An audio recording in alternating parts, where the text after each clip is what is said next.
বাঙালি খানায় সবাইকে স্বাগত জানাই। আপনারা তো অনেকভাবে চিকেন রান্না করে খেয়েছেন। একবার আমার মতন করে সহজ পদ্ধতিতে আপনিও শিখে নিতে পারবেন ছোট ছোট টিপস সহ। খেতে কিন্তু এতটাই সুস্বাদু হয়েছিল, আপনি একবার রান্না করলে বারবার রান্না করবেন। তবে আমি আজকে এখানে চিকেন রান্না করব তেল মশলার পরিমাণ খুবই কম দিয়ে। তবে চলুন সেটা একবার দেখে নেওয়া যাক ভিডিওর মাধ্যমে।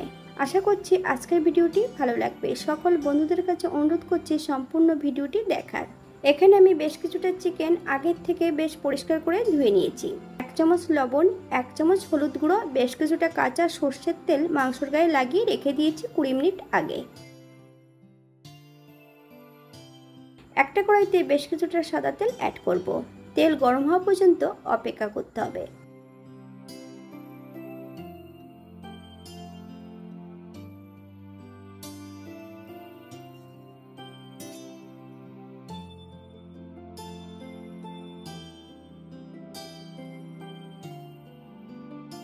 মিডিয়াম সাইজের 3টে পেঁয়াজ ছোট ছোট টুকরো করে কেটে নিয়ে অ্যাড করতে হবে। 1 চামচ লবণ, আপনার স্বাদ অনুসারে লবণটা অ্যাড করবেন।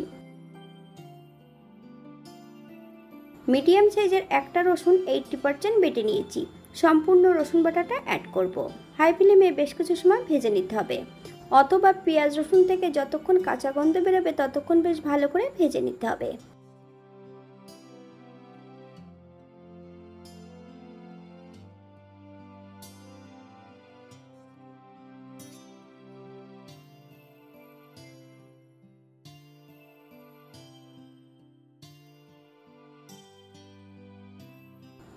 এই পর্যায়ে বেশ কিছুটা বাটা মশলা অ্যাড করব। আদা, জিরে, ধনে, শুকনো লঙ্কা। আপনারা শুকনো লঙ্কার পরিবর্তে কাঁচা লঙ্কাও অ্যাড করতে পারেন। মিডিয়াম আঁচে বেশ মশলাটা ভালো করে ভেজে নিতে হবে।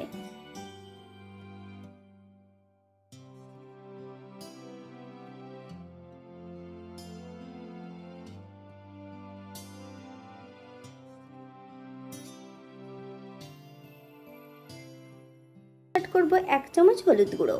আমি আগে পরে লবণটা অ্যাড করেছি, আপনারা স্বাদ অনুসারে লবণটা অ্যাড করবেন।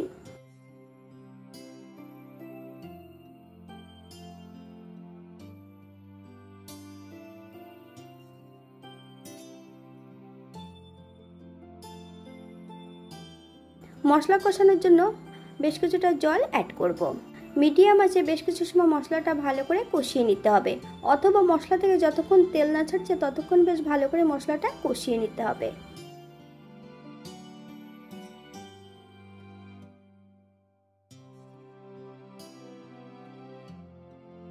স্বাদের জন্য সামান্য একটু চিনি অ্যাড করতে হবে। আপনারা যদি পছন্দ করেন তাহলে পরিমাণে বাড়িয়ে দিতে পারেন।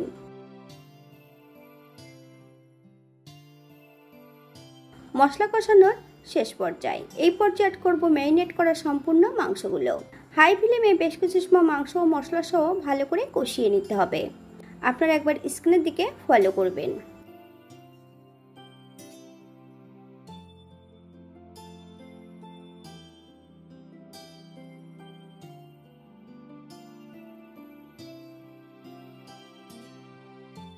বাঙালি রান্না ঘরোয়া উপকরণ দিয়ে। আপনাদের যদি রান্নাগুলো পছন্দ হয় তাহলে চ্যানেলটি সাবস্ক্রাইব করে দিয়ে পাশে থাকবেন। পাশে থাকা বেলটি বাজিয়ে দেবেন, নইলে নিত্য নতুন রান্নার নোটিফিকেশন পাবেন না। তবে চিকেনের নিত্য নতুন রেসিপি আমার চ্যানেলে দেওয়া আছে, আপনাদের যদি পছন্দ হয় তাহলে চ্যানেলটি ঘুরে একবার দেখে নেবেন।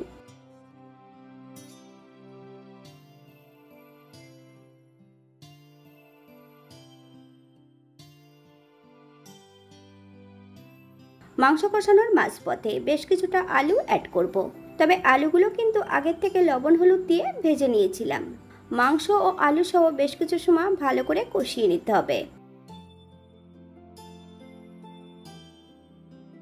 4 থেকে 5 মিনিটের জন্য মিডিয়াম আঁচে ঢাকা দিয়ে রেখে দেব।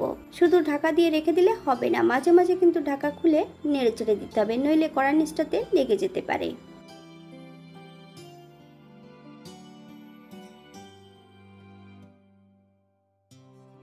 মাংস কষানোর শেষ পর্যায়ে একটা প্রেসার কুকারে বেশ কিছুটা জল অ্যাড করেছি।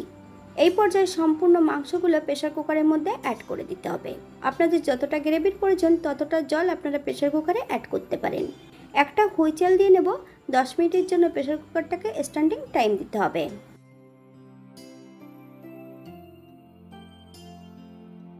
10 মিনিট পর যে পাত্রে মাংস রান্না করেছিলাম সেই পাত্রের মধ্যে আমি সম্পূর্ণ মাংসগুলো অ্যাড করে দেব। হাই ফ্লেমে 4 থেকে 5 মিনিটের মতন রান্না করে নিতে হবে।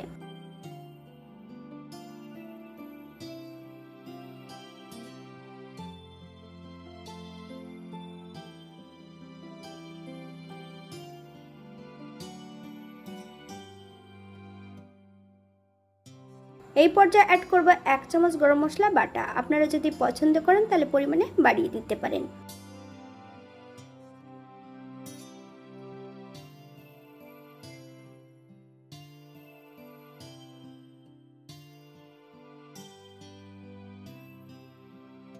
গ্যাসের ফ্লেমটা অফ করে দিয়ে 5 মিনিটের জন্য স্ট্যান্ডিং টাইম দেব, তারপর সার্ভ করব। এটা দেখতে যেমন ভারী সুন্দর হয়েছে, এটা গরম ভাতে, রুটি, পরোটা সবকিছুর সঙ্গে অসম্ভব ভালো লাগবে। আপনারা বাড়িতে একবার একই পদ্ধতিতে বানিয়ে নেবেন। আমি এখানে সম্পূর্ণ বাটা মশলা অ্যাড করেছিলাম। আপনারা বাটা মশলার পরিবর্তে এখানে গুঁড়ো মশলা দিয়েও এটা রান্না করতে পারেন। যদি আপনারা চাল মগজ অথবা টক দই, পোস্ত বা যদি পছন্দ করেন তাহলে অ্যাড করবেন। আজকের ভিডিওটি এই পর্যন্ত। সবাই সুস্থ থাকবেন, ভালো থাকবেন। অন্যদিন নতুন রেসিপি নিয়ে আপনাদের সামনে আবার আমি হাজির হব। নতুন ও পুরনো সকল বন্ধুদের অসংখ্য ধন্যবাদ ভিডিওটি দেখার জন্য। হাতে যদি সময় থাকে তাহলে একটা লাইক, কমেন্ট, শেয়ার করবেন।